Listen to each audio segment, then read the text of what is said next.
What is going on, guys? In today's video I will show you the best Vervin's Meat weapons guide. All of us know the most important decision you'll ever make in the game is which weapon should you main. No matter if you're a PvPer looking to dominate the arena, a PvE grinder clearing dungeons, or someone who loves to tank, heal or deal massive DPS, then this guide will walk you through every weapon currently in the game. There are 7 main weapons and 1 second class weapon, and what this means I will explain at the end of the video. Similar to Throne and Liberty, you can only use 2 at once, but the combinations and the synergies between them will completely change how you play it. Also, if you're interested in buying other PC or console games with 50 or 70% discount, then check out Instant Gaming. For example, I want to buy Elden Ring, so we just click on Add to Cart, then click Pay, then input our details and pay. After payment is complete, we will receive activation key, then copy and paste the key in, and it's that simple. So what are you waiting for? Click my link in the description and check out Instant Gaming for yourself.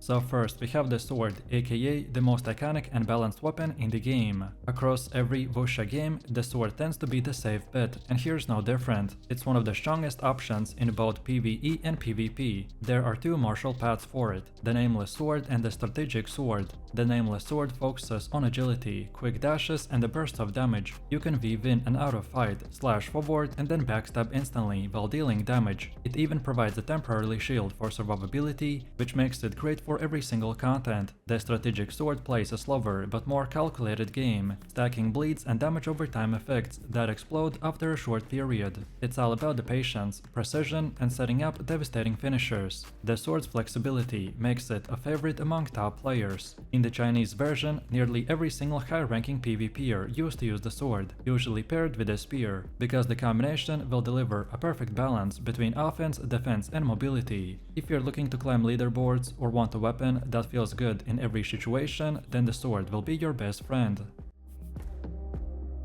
Next we have dual blades, which are fast, fierce and flashy. If the sword is the tactician's tool, then the dual blades is the pure adrenaline. They're the fastest attacking melee weapon in the game, built for aggression and relentless pressure. There's one martial path, the Infernal Twin Blades, and it focuses on chaining combos at a lightning speed. Every hit you land will fill your rage bar, and once it's full you will enter the rage mode. Your screen will glow red, your attacks will become a blur, and your enemies melt under the flurry of strikes. It's wild, stylish and incredibly fun to play. The dual blades are all about keeping enemies on defense, so forcing them to react while you dictate the flow. They might not have as much sustain or defense as the heavier weapon, but they make up for it with a constant momentum. In my personal opinion, I think that they are underpowered in the early builds, but once mastered they can dominate. If you pair them with the rope dart, then you will unlock one of the strongest synergies in the Vervin's Meat, by combining the rope's dart range harassment and rat summons with your close range fury for unending pressure. If you're a fan of fast-paced combat and thrive on high-risk, high-reward playstyle, then the dual blades are just for you.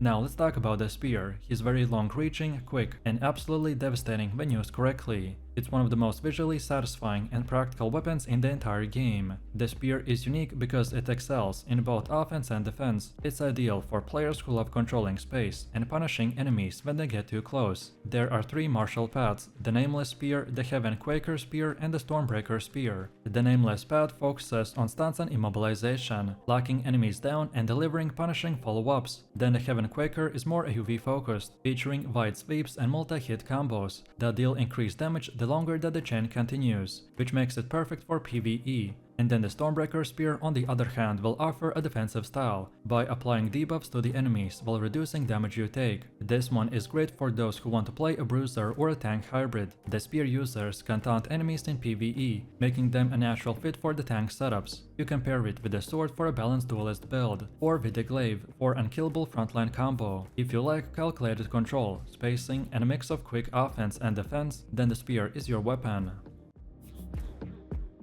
Next up, we have the most creative and acrobatic weapon in the game, the rope dart. It's part whip and part spear. This weapon will shine with its ability to fight effectively at both close and mid-range. Its martial path, the mortal rope dart, will focus on agility and consistent pressure. You can summon rats that attack enemies on hit, adding damage over time, and debuffs that keep enemies bleeding out while you stay mobile. You can also pull yourself towards enemies or drag them closer to you by creating a fast pace and momentum-driven combat that's unlike anything else in the game. The rope dart players are hard to pin down. They attack from unpredictable angles, retreat instantly, and then dive back in before you can recover. It's flashy and fun, but it rewards skill. When paired with the dual blades, you will get one of the most oppressive PvP setups available, by chaining high attack speed with the passive rad damage and consistent pressure. If you love acrobatics, mobility, and a weapon that lets you toy with your weapons before finishing them off, then the rope dart is just for you. Next up, let's move over to one of the most deceptive weapons in the game, the fan. Don't be fooled by its grace and beauty. This weapon will hide serious power. The fan has two martial paths, the penance fan and the inkwell fan. The penance fan is a support-oriented weapon that can heal you and nearby allies, even resurrecting them when they are down. It's one of the only two healing weapons in the Where Winds Meet, making it invaluable in group content or the large PvP battles. The inkwell fan, on the other hand, will turn you into a ranged fighter. It focuses on aerial combat and projectile control, even letting you summon a wall of wind to block incoming attacks. The fan can lift enemies into the air, letting you to juggle them mid-combat in elegant and airborne combos. No matter if you're healing allies or weaving through the air, raining down attacks, then the fan offers a perfect blend of style, versatility, and power. It's for players who love having both support utility and offensive flair at their fingertips.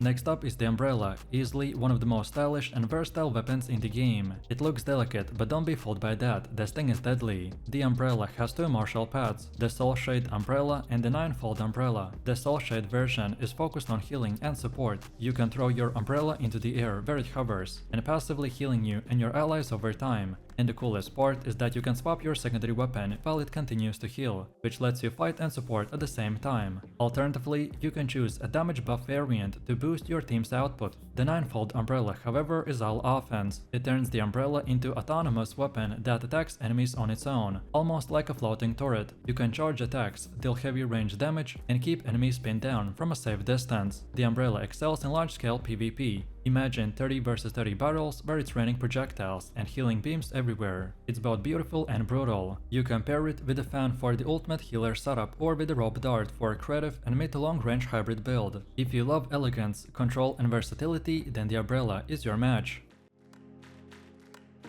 Now, let's talk about the raw power, the Maw Blades, aka the glaive. This is the heavy weapon of the pure chaos. Every swing will feel like an earthquake, with wide arcs and massive stagger potential. The glaive's martial path, the Thundercry blade, is built around tanking and aerial control. You create shields based on your max health, then slam the ground to pull enemies towards you, and unleash slow but devastating combos that keep entire groups of enemies locked down. In PvE, it's perfect to maintain aggro and protecting your team, and in PvP, the glaive players are terrifying because of their mind games. You can delay charge attacks to bait parries, or feint and punish counterattacks for a huge damage. You compare this with the spear, and you will unlock one of the strongest tank synergies in the game. So shield, stance, control, and sustain all in one. If you want to dominate the battlefield with a sheer presence, then the glaive is for you.